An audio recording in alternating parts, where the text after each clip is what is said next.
కావాలని ఒక ఫేక్ ఇన్ఫర్మేషన్ని క్రియేట్ చేసి ఆ ఇన్ఫర్మేషన్ అది ఒక ఇన్సిడెంట్ జరిగినట్లుగా క్రియేట్ చేసి దాన్ని సోషల్ మీడియాలో పెట్టి డబ్బులు సంపాదిస్తున్నారు. మీకు తెలుసా? అది చాలా జరుగుతూ ఉన్నాయి.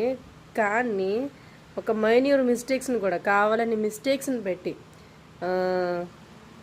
ఫేస్బుక్లో చూడండి, ఇన్స్టాగ్రామ్లో, ఫేస్బుక్లో అయితే మరీ ఘోరం. అసలు ఎంత రాసుకొస్తారు, పెద్ద మోరడంత షీట్లు రాసుకొస్తారు వర్డ్స్. అక్కడ దానిపైన ఒక ఫోటో పెట్టడం, దానిపైన ఎంత రాసుకొస్తారు. ఏంటంటే దానిలో సగం జరిగిందో తెలీదు, జరగలేదో తెలీదు. విషయం ఏంటంటే మీరు ఇంటరాక్ట్ అవ్వాలి. ఏదైతే పర్సన్ ఫోటో మీకు పోస్ట్ చేశారో ఆ పోస్ట్ చేసిన పర్సన్ ఇంటరాక్ట్ అవ్వటం కోసం మనుషుల దగ్గర అట్రాక్టివ్నెస్ని వాళ్ళని అట్రాక్ట్ చేయడానికి, ఎవరిని వ్యూయర్స్ని అట్రాక్ట్ చేయడానికి కావాలని ఒక ఫాల్స్ ఇన్ఫర్మేషన్ని క్రియేట్ చేసి పోస్ట్ చేస్తున్నారు. తెలియని వాళ్ళు ఏం చేస్తున్నారంటే, ఇది తప్పు బ్రో, ఇది రాంగ్ బ్రో, ఇది రాంగ్ అక్క, ఇది తప్పక్క, అవునక్క, కాదక్క అని మీరు కామెంట్లు చేస్తుంటే ఏమవుతుందంటే వాళ్ళకి వ్యూస్ వస్తున్నాయి, కామెంట్స్ వస్తున్నాయి.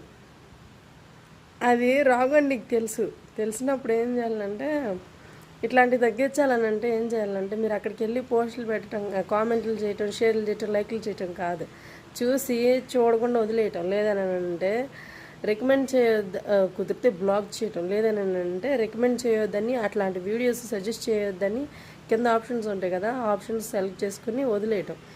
అట్లా కూడదు అని చెప్పి మీరు ఆ వీడియోస్ దగ్గరికి వెళ్ళి కామెంట్లు, షేర్లు, లైక్లు చేశారనుకోండి, ఇది కాదు అది కాదు ఇదని, వాళ్ళకేమవుతుంది, అప్లోడ్ చేసే వాళ్ళకేమవుతుంది అంటే బెనిఫిట్ చేసినట్టు అవుతారు మీరు. వాళ్ళకి ఒరిగేది ఏం లేదు. దయచేసి గుర్తుపెట్టుకోండి, ఇన్ఫర్మేషన్ కావాలని ఒక పిచ్చి ఇన్ఫర్మేషన్ అంతా పోస్ట్ చేస్తున్నారు. ఎందుకు? మిమ్మల్ని ప్రేరేపించడానికి. కులాల గురించి, మతాల గురించి జరుగుతున్నది కూడా ఇదే. మిమ్మల్ని ప్రేరేపించి ఆ ఉచ్చులోనికి లాగటానికి, వ్యూయర్స్ని లాగి అక్కడ ఒక చిన్న గొడవ క్రియేట్ చేస్తున్నారు. చూసుకోండి, ఒక కులం గురించి కానీ మతం గురించి కానీ పెడుతున్నప్పుడు పోస్టులు కింద కామెంట్లు చూసుకోండి, అక్కడ యుద్ధాలు జరుగుతున్నాయి కామెంట్లలో. ఎవరు ప్రత్యక్షంగా కొట్టుకోవట్లేదు. ఈరోజు టమాటా ఒక చిన్న టమాటా